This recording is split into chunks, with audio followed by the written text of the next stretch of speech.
Eu peço a você que deixe sua Bíblia aberta comigo em João capítulo 6, do versículo 16 ao 21.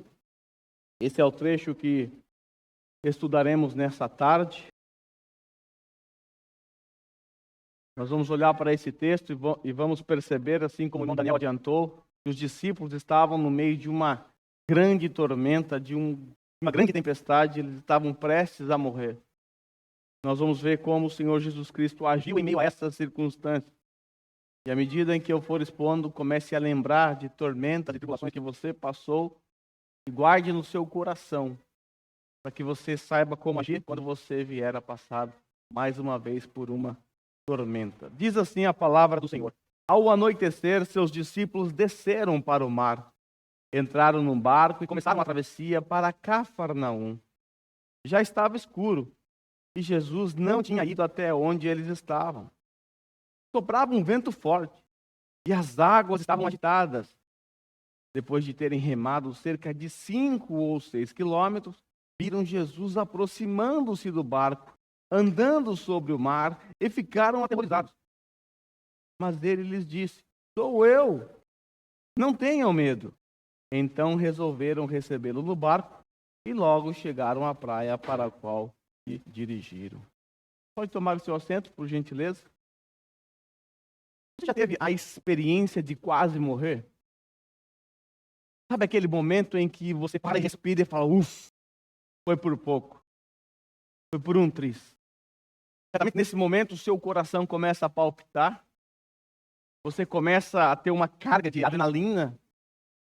E você não consegue nem parar em pé. Você começa a tremer, que nem vara verde. Certamente, a maioria de nós aqui já passamos por esse tipo de situação. E se você já passou por esse tipo de situação, você vai entender exatamente o que os discípulos passaram naquela noite sombria. Noite em que eles ficaram à deriva, na travessia do mar da Galileia, onde quase sucumbiram, onde quase naufragaram, quase morreram. Tenho que dizer a vocês, irmãos, que a morte é o maior medo da humanidade. Sempre que se fazem pesquisas acerca do medo da humanidade, a morte está sempre em primeiro lugar. É algo que é inevitável. Ainda assim, é algo que todos têm medo. Nós vamos ver a morte bem próximo dos discípulos. E o temor, o medo deles, a reação de Jesus, e o desfecho lindo no final dessa história. Nós temos que ser lembrados também que essa história que nós vamos meditar agora, ela está conectada diretamente com o texto que eu preguei na semana passada.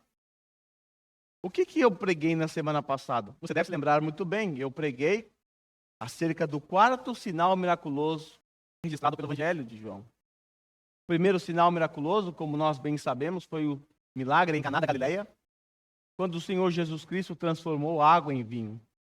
O segundo sinal miraculoso, ainda dentro do capítulo 2, foi a cura do filho do oficial romano, que estava prestes a morrer, e Jesus, com uma palavra, à distância, com controle remoto, curou aquele menino. E ele ficou vivo. O terceiro sinal miraculoso foi a cura daquele paralítico que estava lá no tanque de Betesda. Não podia andar, ele já estava nessas condições há 38 anos. O Senhor Jesus vai lá no tanque de Betesda, manda esse homem se levantar, ele pega a sua maca e anda. E o 4º sinal miraculoso foi a multiplicação dos pães e peixes. Nós vimos na semana passada que o Senhor Jesus Cristo, de maneira poderosa, após pegar 5 pães e 2 peixinhos, ele conseguiu alimentar uma multidão de quase 20 mil pessoas. Mas existia um contexto que estava por detrás da história da semana passada. E é muito importante que você se atente para esse contexto. Os discípulos estavam esgotados quando Jesus realizou o 4º sinal miraculoso. Você deve se lembrar que eles acabaram de voltar de uma missão a qual o Senhor Jesus havia ordenado. Então eles caminharam quilômetros e quilômetros anunciando o Evangelho, anunciando a mensagem do Rei. Eles curaram, eles expulsaram demônios. E isso fez com que a multidão começasse também a seguir os discípulos, enquanto Jesus estava em outro lugar. à beira do mar da Galileia. De repente, os discípulos então vão em direção a Jesus para contar para ele o que havia acontecido. Aquela multidão vem seguindo os discípulos. Quando essa multidão que está com os discípulos se encontra com Jesus, havia uma outra multidão em volta de Jesus, como era costume. Então o Senhor Jesus Cristo, percebendo que aquele povo era como um povo ou ovelhas sem pastor, resolve dar atenção. Ele age com misericórdia. Ele cura os enfermos. Ele anuncia o reino de Deus. Os discípulos estão cansados, esgotados. Só que tudo isso aconteceu depois de uma tentativa de Jesus dar umas férias para eles. Vendo a situação deles, Marcos relata que eles não tinham tempo nem sequer para comer. Aí Jesus disse, então vamos para o outro lado. Vamos atravessar esse lago, que é conhecido como o Mar da Galileia, que tem uma extensão de mais ou menos 10 quilômetros. Lá tem as colinas de Golã, e lá nós vamos descansar. Só que essa multidão, ao ver o barquinho de Jesus com os discípulos andando, navegando, eles reconhecem Jesus, os discípulos, e eles antecipam e chegam primeiro que Jesus e os discípulos. E essa notícia foi se espalhando pelas cidades em volta, e essa cidade também se une àquela multidão que já estava, e agora quase 20 mil pessoas esperando Jesus chegar. Ou seja, acabou o descanso. Eles estavam exaustos. Essa informação é importante, porque quando eles forem atravessar por ordem de Jesus de volta, quando está escurecendo, é preciso que você se lembre que eles estavam exaustos, cansados, e eles terão que lutar contra as ondas bravias, contra o mar, contra o vento, mesmo estando cansados, porque agora era questão de vida ou morte. Então Jesus vai deixar eles chegarem no limite. No limite. Então é muito importante guardar essa informação. O descanso deles acabou, a multidão foi assistida por Jesus, depois eles tentaram descansar, e no finalzinho do sermão passado nós vimos que aquela população, ou aquela multidão de quase 20 mil pessoas, quando eles olharam para o que Jesus estava fazendo, eles pensaram assim, esse é o profeta. É aquele prometido em Deuteronômio, capítulo 18, versículo 15 a 18. É ele, só pode ser ele. Não pode ser outro. É ele o Messias. Jesus estava no monte de Golã, uma colina, na verdade, ensinando o povo. Evidentemente, eles se lembraram que Deus deu a lei a Moisés no monte Sinai. E do monte, Moisés ensinou o povo ao pé do monte. Eles olharam aquilo, ele está ensinando na montanha do monte. E eles se lembraram da profecia lá, de Deuteronômio 18, é ele, não pode ser outro. Será que ele não é o rei? E nós vimos que essa empolgação era uma empolgação equivocada. Porque eles queriam aclamar Jesus como um rei. E ele de fato é um rei. Só que eles queriam aclamar Jesus como um rei político. O que eles queriam era nada mais, nada menos do que uma rebelião contra Roma. Num braço de ferro que geraria a morte de muitos cristãos naquele dia. E aí nós chegamos no texto que está diante de nós, no versículo 16, e nós lemos assim: ao anoitecer, seus discípulos desceram para o mar.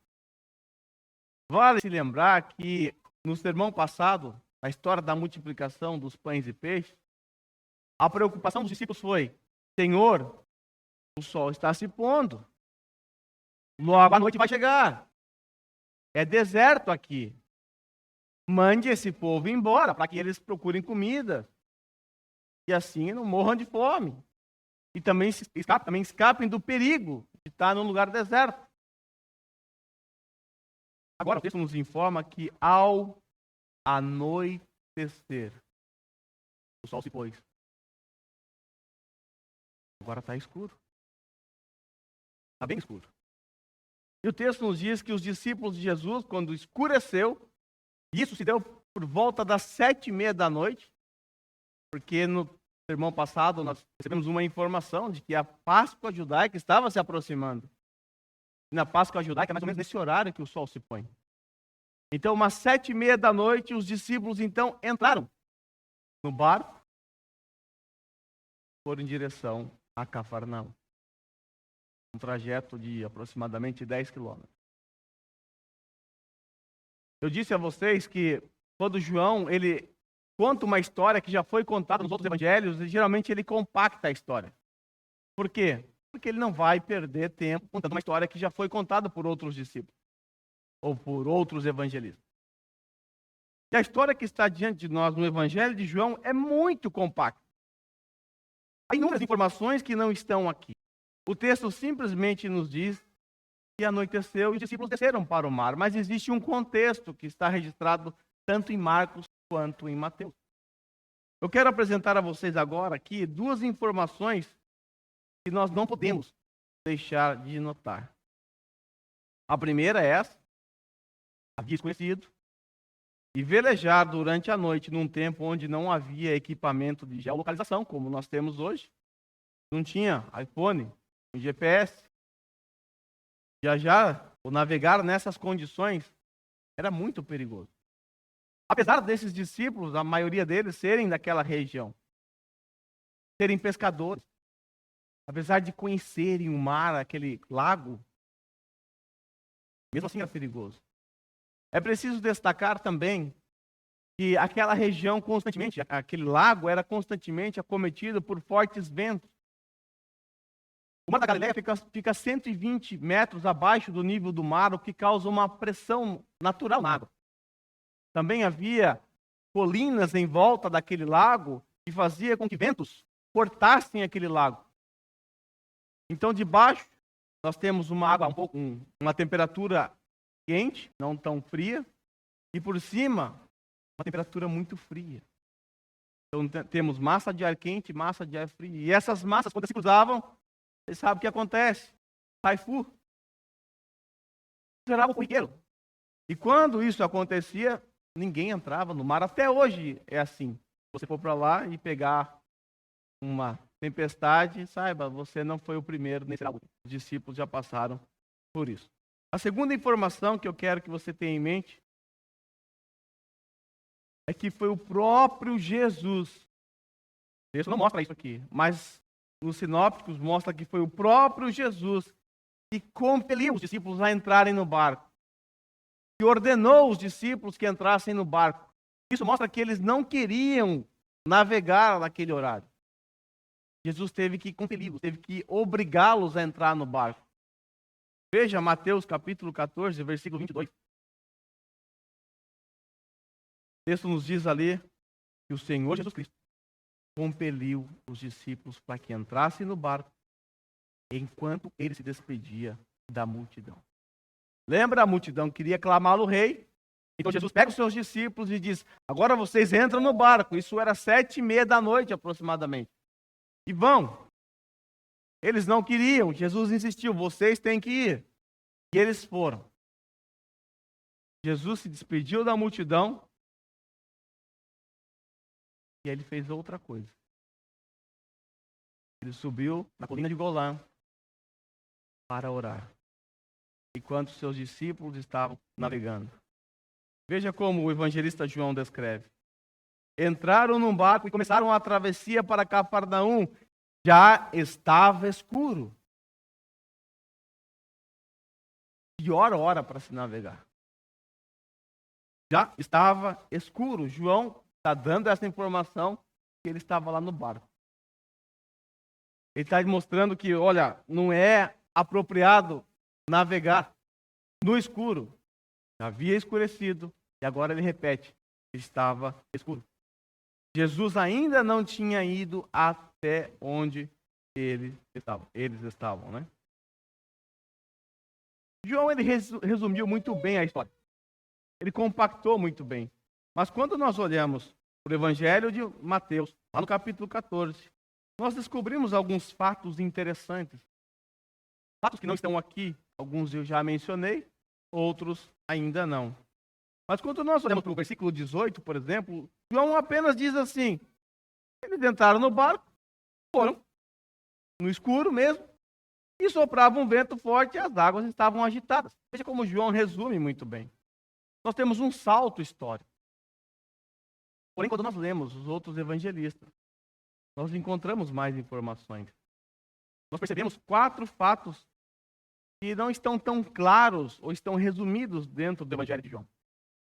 Olhando para Mateus capítulo 14, versículo 22, como eu já disse, como eu já adiantei, foi o Senhor Jesus que insistiu para que os discípulos entrassem no barco. Quando nós olhamos para o versículo 23, nós descobrimos que após Jesus se despedir da multidão, subiu sozinho para o monte a fim de orar. Então guarde essa cena em sua mente. Pede da multidão, compele os discípulos para entrar no barco, sobe para o monte para orar. No versículo 24, Mateus registra que enquanto eles estavam na metade do caminho, ou seja, entre 5 e 6 quilômetros, uma grande tempestade os envolveu. Para navegar um trecho de 5 a 6 quilômetros, se o vento não ajudar muito, você leva em torno de 1 hora a 1 hora e meia. 1 hora a 1 hora e meia. Então vamos arredondar o horário para cima? Vamos jogar para cima esse horário? Vamos pensar que a tempestade ou os fortes ventos começaram a golpear os discípulos às 9 horas da noite. Vamos jogar para frente. Pode ser um pouco antes. Eu estou exagerando para cima, por um propósito.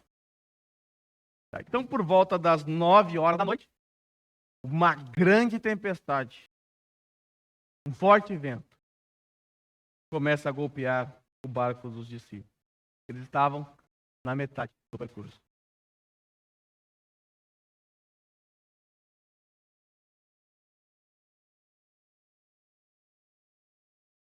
Um fato interessante que eu quero que vocês prestem bastante atenção também é que quando nós olhamos para o texto relatado em Marcos, no Evangelho de Marcos, nós vamos perceber algo muito interessante.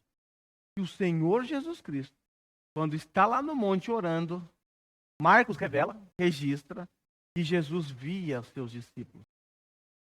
Essa é uma informação que a gente precisa guardar também. Então vamos recapitular.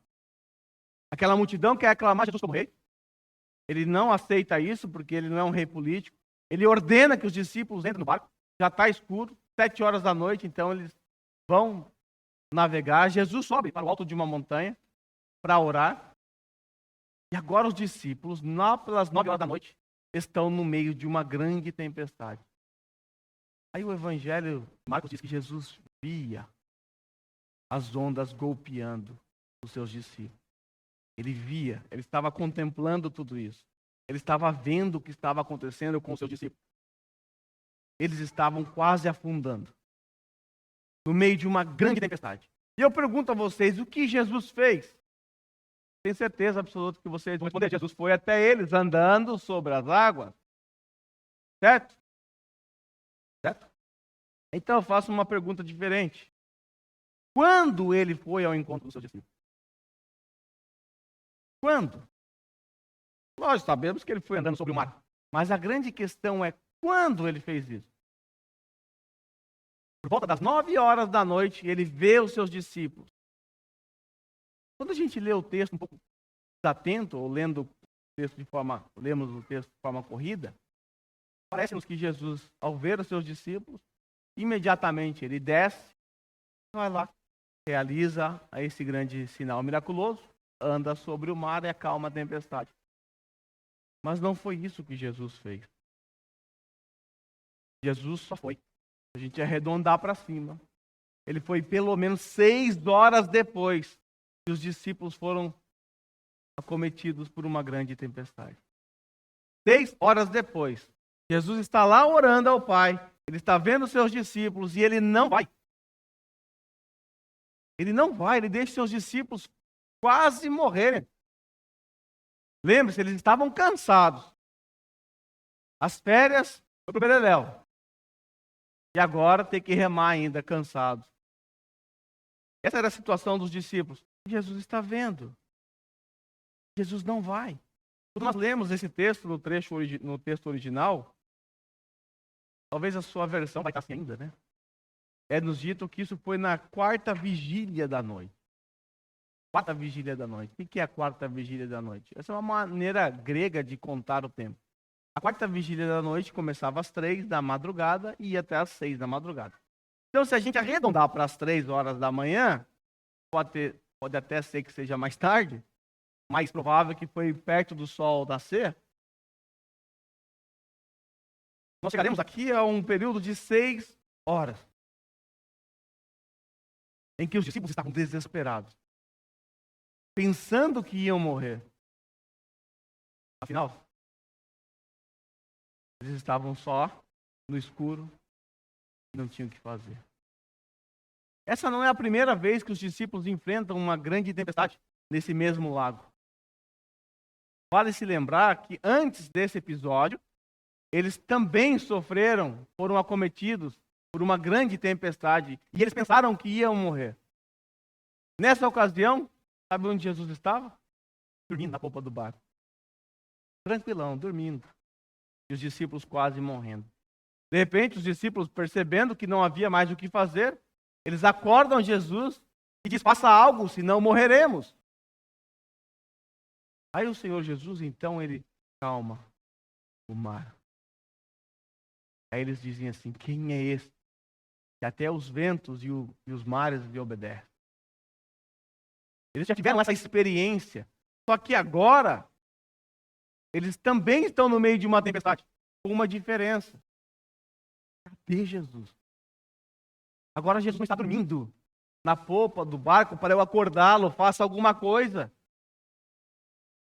Eles não sabiam que Jesus estava vendo eles do alto da montanha. Eles não sabiam disso. Então eles se desesperaram. Afinal, cadê Jesus? E o texto nos diz, aqui em João, o relato de João é que Jesus ainda não foi ao encontro deles. Agora imagine a cabeça, o pensamento, o sentimento dos discípulos nessa hora. Onde é que está Jesus? Estamos morrendo. Será que ele não faz nada? Será que ele não vai vir? Será que ele nos deixou aqui ao léu? Talvez esse tipo de pensamento é o que passa na nossa mente quando estamos no meio de uma tormenta. Por vezes imaginamos que Deus nos abandonou. O salmista aí que a gente leu hoje. Onde está, Deus, a tua justiça? Onde está o Senhor? O Senhor não vai fazer nada. Às vezes é assim que nós pensamos. É assim que nós pensamos. Mas nós não podemos nos esquecer que Jesus não está hoje numa montanha. Ele está ao lado do Pai. E Ele está ao nosso lado, contemplando também o nosso sofrimento. Também o nosso sofrimento. Então, enquanto os discípulos estavam ali sucumbindo, lutando com a força dos seus próprios braços, para se manterem vivos, evidentemente, Jesus estava lá no monte, lá em Golã, fazendo duas coisas. Enquanto o bicho está pegando lá embaixo, o barco está quase arrebentando no meio, Jesus está contemplando os seus discípulos. Está vendo o sofrimento dos seus discípulos. E também está orando ao Pai. Certamente Jesus, como o sacerdote que ele é, o nosso sacerdote, que intercede por nós, certamente, sem sombra de dúvida, Jesus também estava intercedendo pelos seus discípulos. Em outras ocasiões, Jesus diz que faz isso. Ele intercedeu por Pedro, para que Satanás não se andasse com a vida dele. Em João capítulo 17, nós temos a oração sacerdotal, em que ele ora pelos seus discípulos, aqueles 12, e por nós aqui também. É comum Jesus orar pelos seus discípulos. Então ele estava lá no alto daquela montanha, orando a Deus, apesar do seu cansaço. E aqui a gente aprende uma outra lição também. Jesus estava exausto, cansado, mas mesmo assim, ele não negligenciou o privilégio da oração. E a oração de Jesus não foi rápida, não. Se a gente for pensar o tempo que demorou para Jesus de quase 6 horas, ele ficou pelo menos 6 horas falando com seu Pai, apesar do cansaço. Talvez a desculpa que a gente usa às vezes para não orar, para não ler a Bíblia, ou para participar de algum evento da igreja, é esse. Cansado. Desangueou. E a Kim está me matando. Aí passa a semana inteira. a gente nem sequer vai a Deus em oração. Jesus é um exemplo para nós. Porque ele estava muito mais cansado do que você está após 8 horas de trabalho na fábrica. Muito mais cansado. Não tinha tempo sequer para comer. Ele não conseguia descansar. Ainda assim, ele cuidou do povo, curou, ensinou e orou. Quase 6 horas depois, então, é que o Senhor Jesus se dirige na alta madrugada em direção aos seus discípulos. Então Jesus termina de orar, quase 6 horas ou mais, estou arredondando sempre para menos. Ele termina de orar, ele se levanta e então vai em direção aos seus discípulos. Aqui nós temos o primeiro milagre registrado no texto de hoje. Nós vamos encontrar 3 milagres aqui. O primeiro é esse. Jesus vai caminhando em direção aos seus discípulos. Ele vai andando por cima desse lago ou desse mar. Agora eu quero que você imagine essa cena. Está uma tormenta, o mar está agitado. O vento está cortando, aquele barulho imenso, assustador. Quando Jesus vai passando, por onde ele pisa, a tempestade entra debaixo dos seus pés e fica calmo. Ao ponto dele conseguir andar sobre esta tempestade. Se ele é Deus, de fato ele é, ele tem controle sobre a natureza. Ele tem controle sobre a sua criação. Ele tem controle. Porque quando nós olhamos para um sinal miraculoso no Evangelho de João, nós temos que entender que há pelo menos dois propósitos, às vezes mais. Mas o primeiro e mais importante propósito é revelar a divindade de Jesus.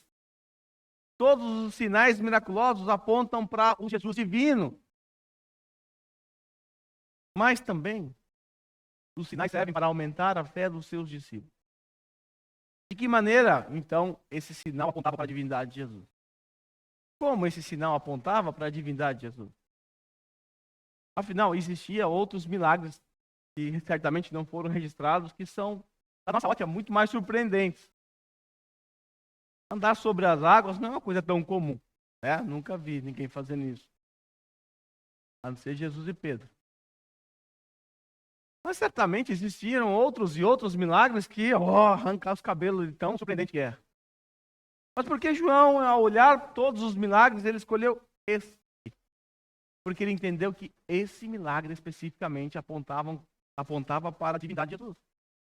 Porque havia na mentalidade judaica a ideia de que somente, e a ideia certa, somente Deus tem poder sobre sua criação. Entendia-se que Deus não é apenas o agente criacional, aquele que criou, mas Deus também é aquele que mantém o universo em funcionamento. Você deve se lembrar disso no sermão que eu preguei sobre o sábado. Esse era o entendimento judaico. Então Deus, ele tem poder sobre sua criação. A sua criação está debaixo dos seus pés. Quando nós olhamos para o Antigo Testamento, nós vamos perceber que Deus já havia revelado inúmeras vezes o seu poder sobre a criação. Por exemplo, certa feita, o tempo parou, ou melhor, o movimento da Terra parou. E a Terra não girou em torno do Sol por algum período. Quem fez isso? Deus. Nós temos também a abertura do Mar Vermelho. Algo surpreendente. O Mar Vermelho se abriu e o povo passou a seco. Demonstração do poder de Deus. Lá na antiga aliança, Deus estava revelando o seu poder para o seu povo. Nós temos a abertura também do Rio Jordão e tantos outros sinais miraculosos feitos na natureza e através da natureza. Também havia na Bíblia também menções do poder de Deus, por exemplo, lá no capítulo 9, versículo 8 de Jó. Veja como Jó descreve o poder de Deus sobre as ondas do mar. Só ele estende os céus e anda sobre as ondas do mar. Só ele. Ele quem? Deus. Salmo 107, 23 a 28. Fizeram-se ao mar em navios para negócios na imensidão das águas. e viram as obras do Senhor, as suas maravilhas nas profundezas. Deus falou e provocou um vendaval que levantava as ondas, subiam aos céus e desciam aos abismos. Diante de tal perigo, perderam a coragem, cambaleavam tontos como bêbados, e toda a sua habilidade foi inútil. Faz lembrar o que aconteceu com os discípulos. Na sua aflição, clamaram ao Senhor, e Ele os tirou da tribulação em que se encontravam. Os discípulos experimentaram exatamente isso. Estavam desesperados. As suas habilidades como pescadores, inútil. Não podiam fazer absolutamente nada. E Jesus deixou eles chegarem a essa condição, para, entre outros propósitos que a gente vai ver daqui a pouco, também mostrar para eles que eles não são capazes de fazer nada se não for na força do Senhor. Se não for na força do seu braço. Então esse sinal miraculoso claramente apontava para a divindade de Jesus. Os discípulos entenderam isso. A gente vai perceber no final dessa história. Mas de que maneira também esse sinal fortaleceu a fé dos discípulos? Como? Como eu disse a vocês, essa não foi a primeira vez que eles quase morreram afogados. Já aconteceu isso outras vezes. Já não é a primeira vez. Agora, mais uma vez, eles estão aqui prontos a sucumbir, não tendo Jesus no barco. Jesus, eles não sabem nem onde está, nem o que está fazendo, eles não sabem de absolutamente nada. E eles estão em desespero. No limite. Aí o Marcos, ele registra o desfecho final dessa história. Lembra que o segundo propósito do sinal é fortalecer a fé dos discípulos? Quando o evangelista Marcos, lá no capítulo 6, versículo 52, ele encerra essa história, ele diz assim, que aqueles discípulos, veja, Jesus já acalmou a tempestade, entrou no barco, chegaram no destino final. Aí Marcos diz assim, pois eles não tinham entendido o milagre dos pães, o coração deles estava endurecido.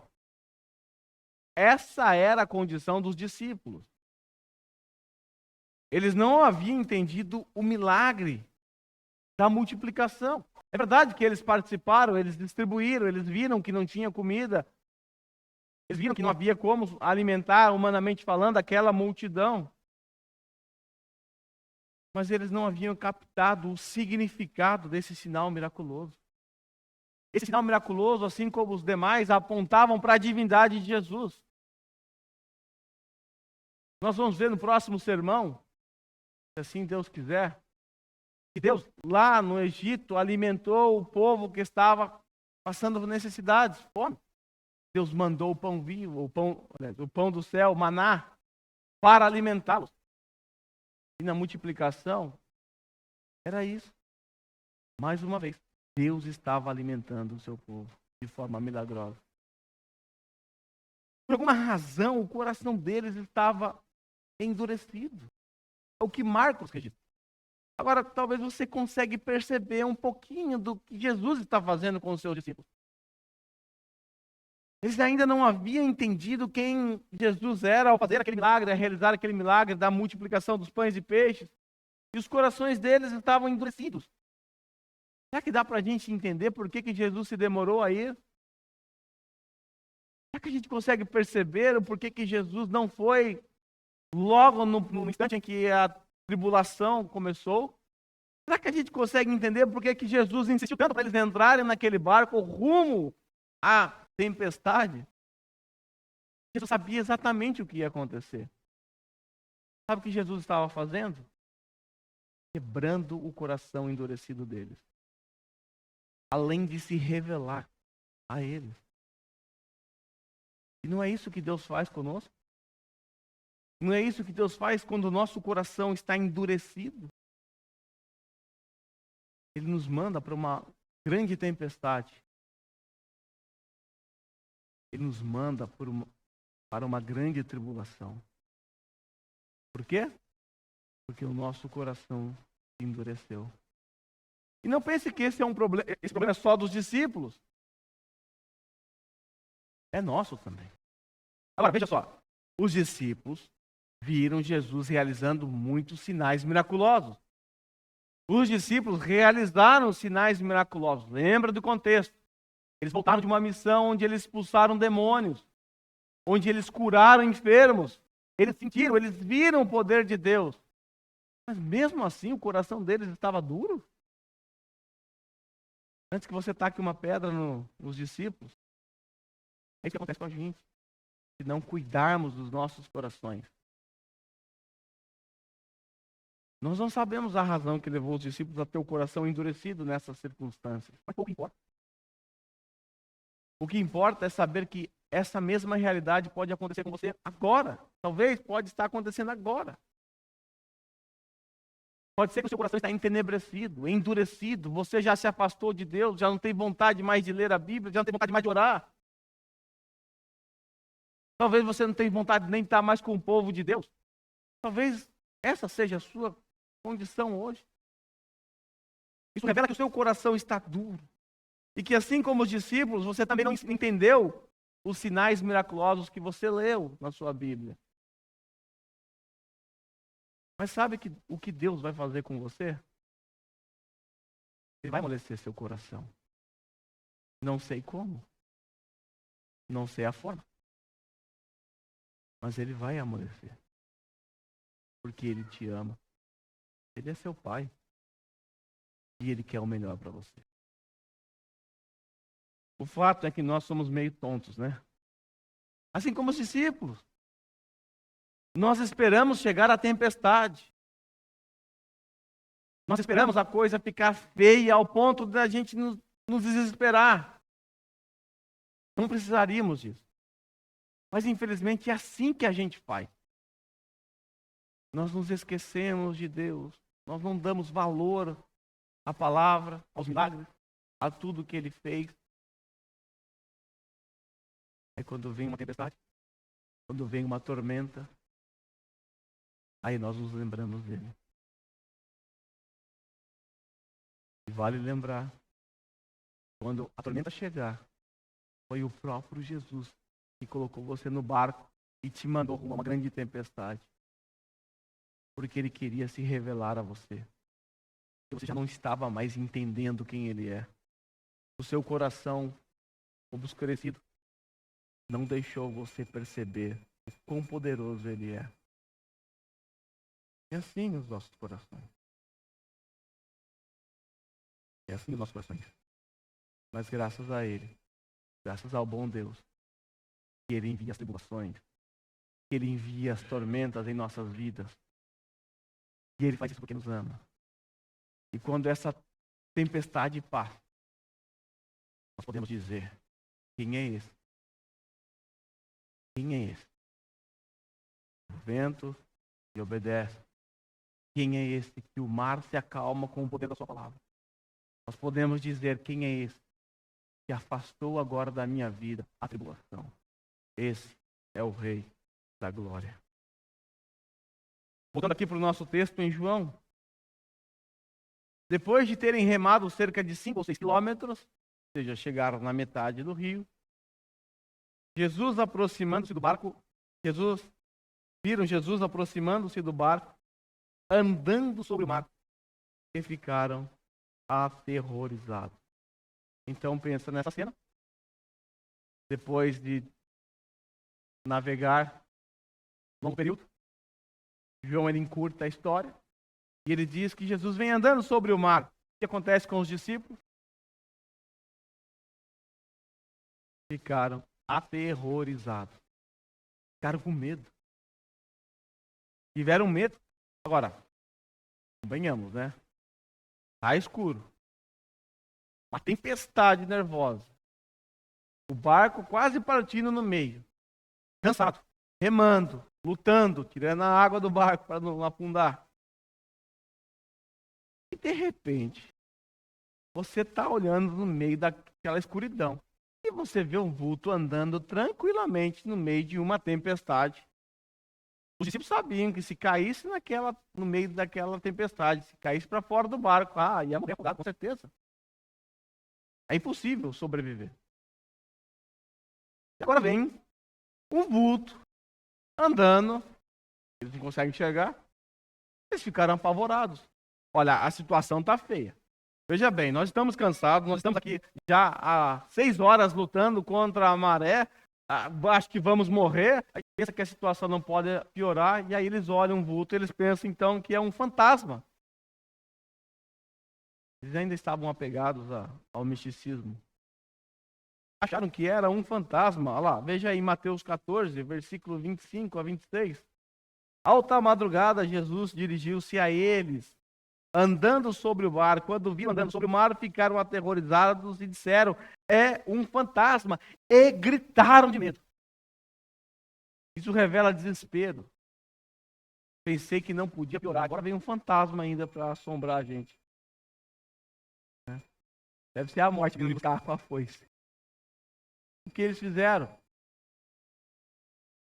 Gritaram. Desespero. Desespero. Como que combate um fantasma, né? Então o texto nos diz que eles ficaram aterrorizados. João. Por quê? Porque eles pensaram que Jesus era um fantasma. Um obaquê. E tiveram medo. Aí nós, olhando para João, capítulo 6, versículo 20, Jesus estava próximo deles, próximo do barco. Um outro evangelista vai dizer que Jesus estava bem perto de passar por eles. Aí Jesus então diz: sou eu. Sou eu. Não tenham medo. Outro evangelista diz assim: sou eu. Tenha coragem. Eles ouviram a doce voz do seu Senhor. Agora a esperança entrou no barco. Eles ouviram a doce voz do seu Senhor dizendo: sou eu, calma, não tenha medo, estou aqui. Que alívio. Que alívio. Nós nem sabíamos onde Jesus estava e agora ele está aqui. Não tenha medo, só que a tempestade continua. O vento ainda é forte. O barco ainda está quase quebrando. Mas eles ouviram a voz do Senhor. Isso significa que Jesus vai resolver o problema. Como fez a outra vez. Aí, Mateus revela para nós que o apóstolo Pedro é um homem ousado. Cabra corajoso. Ele disse assim: Senhor, e és tu, manda-me ir ao teu encontro por sobre as águas. Coragem. Coragem. Pedro, como um bom pescador, acostumado com tempestades, ele sabia que cair naquela água era morte na certa. E ainda assim, porque ele reconheceu a voz do seu Senhor, ele disse: se és tu, me manda ir ao teu encontro sobre as águas. É óbvio que ele sabia que era Jesus. Ou você iria ao encontro de um fantasma? Não. Então Pedro saiu do barco. E aqui acontece o segundo milagre. Pedro anda sobre o lago, conhecido como o Mar da Galileia. Ele andou indo em direção a Jesus, que não estava muito longe. Então Pedro saiu do barco e andou sobre as águas e foi em direção a Jesus. Agora Jesus está na frente dele, o esperando. E por onde Pedro pisa, também a onda cessa. E ele está indo em direção ao seu Senhor. Homem de fé, com os olhos fitos no seu Senhor. Cabra corajoso. Mas é o Pedro, não se esqueça disso. Você já sabe muito bem como é o Pedrão. Quando reparou no vento. Quando reparou no vento, ficou com medo e começou a afundar. Ficou com medo e começou a afundar. Por quê? Porque reparou no vento. Naquele corredor onde estava ele andando em direção a Jesus, não havia vento. Não havia ondas turbulentas. Só havia o barulho do vento. Só se escutava o som das águas. Aí ele tirou os olhos de Jesus e colocou no vento. Teve medo e afundou.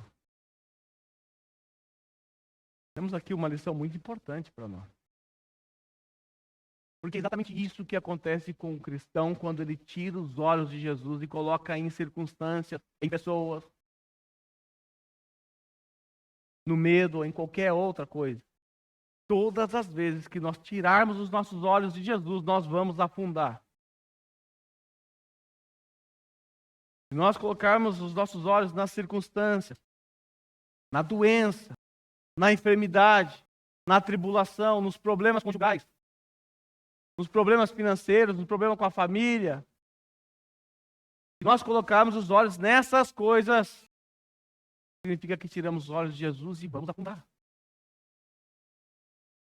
Vamos afundar. Quantas vezes eu não afundei porque eu tirei os olhos de Jesus? E certamente você poderá fazer um coro comigo, dizendo, eu também. Porque assim como Pedro, apesar de saber que Jesus está tão próximo de nós, por vezes temos medo dessas coisas. Temos medo do desemprego, temos medo da doença, temos medo da morte. Temos medo de tantas coisas. E aí afundamos. E aí afundamos. Eu não sei qual é a sua situação hoje. Eu não sei se você hoje não está com os seus olhos fitos em Jesus.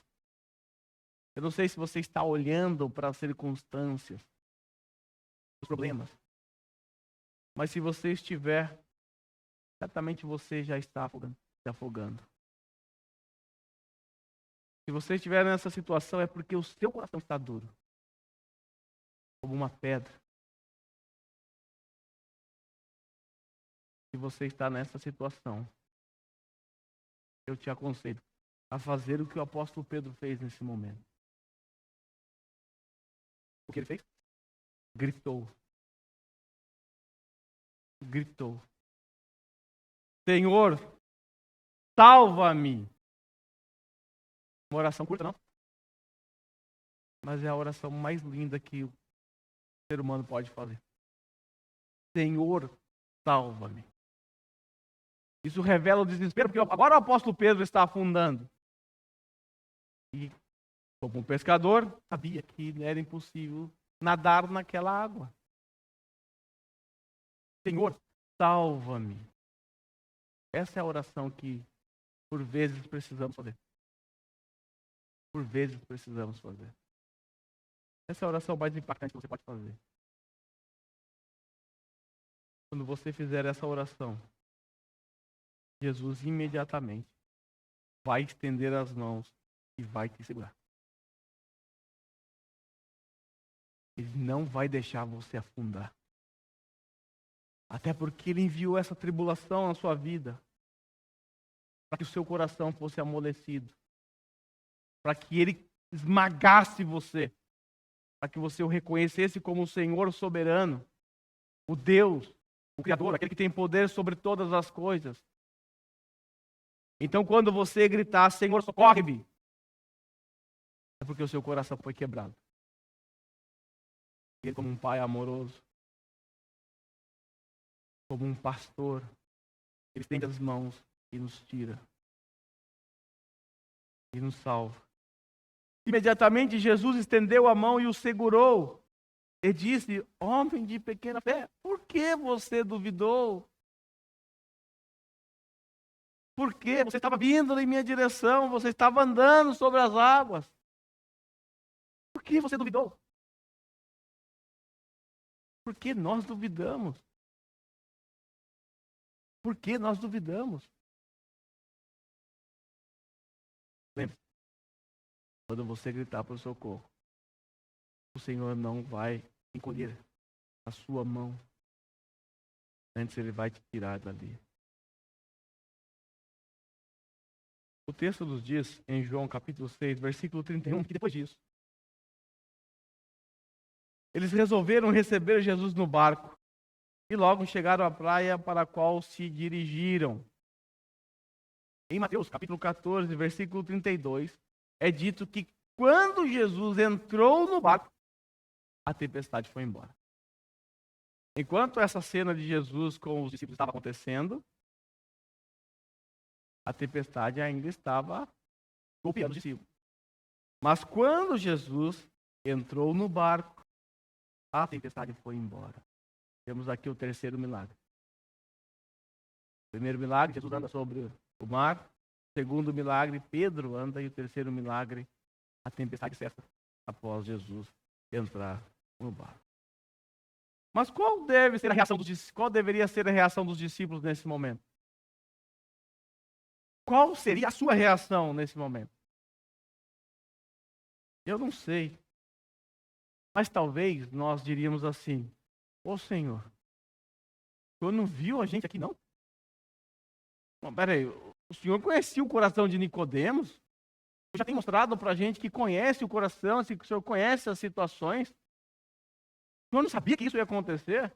Aliás, o Senhor é que mandou a gente entrar nesse barco, o Senhor não vai com a nossa cara. O Senhor demorou tanto, cansado, estou exausto. 6 horas lutando para sobreviver, e agora que o Senhor vem? Talvez essa seria a nossa reação. E se essa for a nossa reação, isso mostra que nosso coração continua duro. Mas o que os discípulos fizeram? Depois que a tempestade cessou, depois que a tormenta foi embora, sabe o que os discípulos fizeram? Aquilo que todo cristão deve fazer quando a tempestade for embora.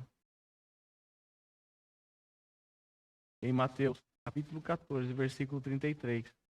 Então os que estavam no barco o adoraram. O adoraram. Eles eram judeus. Os discípulos eram judeus. Eles sabiam que não poderiam adorar outros a não ser Deus.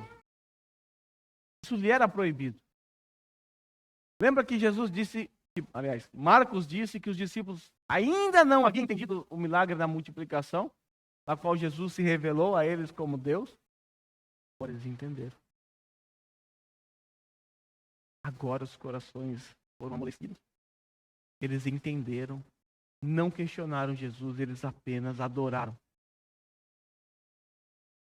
Naquele barquinho, andando no lago calmo. Eu posso imaginar a cena deles, todos prostrados diante de Jesus, adorando. E o que eles diziam? Olha a compreensão que eles tiveram depois dessa tormenta. Depois de quase morrer. Depois de tanto medo. Eles disseram assim: verdadeiramente, tu és o Filho de Deus. Jesus já tinha dito isso a eles. Essa verdade não é uma verdade nova para eles. Mas o pecado obscureceu os corações deles. Nós não sabemos por quê, mas obscureceu. Agora, depois dessa tormenta, a qual Jesus os enviou, a qual Jesus se demorou a socorrê-los, como o salmista reclamou aqui.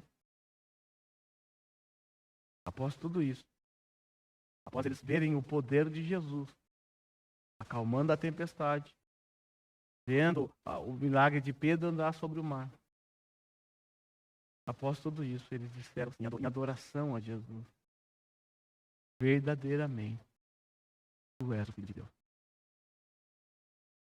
Consegue entender por que João colocou essa história aqui? Porque Jesus se revelou de maneira poderosa aos seus discípulos, ao ponto deles adorarem Jesus, ao ponto deles reconhecerem que Jesus verdadeiramente é o Filho de Deus. E Filho de Deus, em João, aponta para a sua divindade. Esse milagre cumpriu a sua função na vida dos discípulos. E eu espero que esse milagre cumpra a sua função na nossa vida. Na nossa vida. Nós devemos responder a Deus em adoração por tudo aquilo que Ele faz em nossas vidas. Devemos adorar a Deus até mesmo quando Ele nos manda por meio de uma grande tempestade. Mesmo assim, Ele merece a nossa adoração. E toda tempestade tem um propósito em nossas vidas. E nós não podemos desperdiçar uma tempestade sequer. Porque as tempestades são, na verdade, o agir de Deus em nossa vida, em nosso caráter, para que no final nós chegamos à conclusão de que Jesus é o Filho de Deus. Passar por tempestades, todos nós vamos passar. Faz parte da vida cristã, e aqui nós condenamos todo tipo de evangelho, entre aspas, que prega um triunfalismo em que o crente não pode sofrer, que o crente não fica doente, que o crente não tem lutas. Isso é mentira. Jesus disse que os crentes passariam por grandes lutas, que os crentes seriam odiados. Ele disse, faz parte da vida cristã. Mas a grande questão é, o que fazer quando o mar e o vento se levantarem contra nós? O que fazer? Nós temos uma lição aqui. Não duvidar do nosso Senhor. Não tirar os olhos do nosso Senhor. Se prostrar e adorar o nosso Senhor. É isso que nós devemos fazer. Nós não devemos questionar Jesus porque Ele se demora. Nós não devemos questionar. Ele sabe o que está fazendo. E Ele está nesse exato momento em que você está no meio da tribulação, intercedendo por você. Que boa notícia! Temos um sacerdote junto ao Pai, Ele está intercedendo por nós. Isso deve dar força para a gente pegar o remo e remar mesmo esgotado, mesmo sem esperança, que uma hora Jesus vai vir em nossa direção, nos acudir. Ele vai ver. Eu quero nesse momento pedir a você que curva a sua cabeça. Nós vamos a Deus em oração e a seguir.